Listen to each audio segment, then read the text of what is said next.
studio are Dr. Emmanuel Navon, international relations expert, and our international affairs correspondent, Bianca Zanini, who filed this report for us. Thank you both for joining me this morning.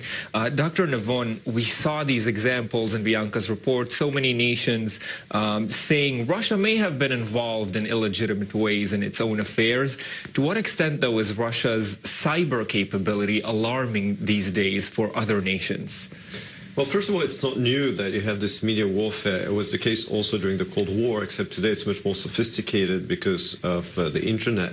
And Russia today has an interest in getting involved in European politics and has been doing it for many years because the Russians have been accusing the Europeans to help disintegrate the former Soviet Empire. And what we see today is that Russian propaganda encourages the secessionist movements in Europe, whether it was Scotland or in Spain with Barcelona, with the Catalan secession process. They're very much in favor of it. They were also in favor of Brexit. And it is very efficient, actually, for the Russian propaganda machine and cyber attacks to try and influence public opinion in Europe.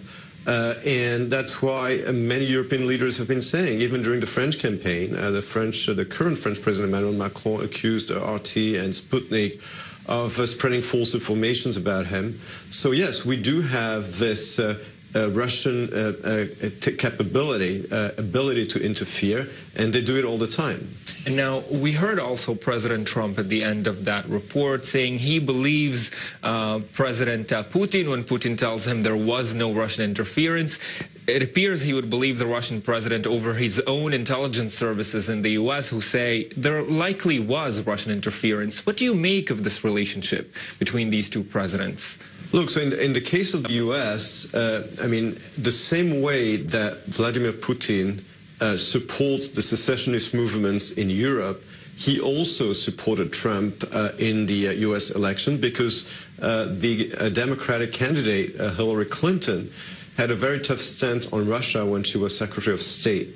And Vladimir Putin didn't hide his preference for Donald Trump. Hence the whole commission headed by Robert Mueller in the United States to inquire about this. But as you said, it is really puzzling that Donald Trump is completely denying it. And I guess this is why we have this commission in the first place, to find out why Donald Trump would be in such a denial about it. Bianca?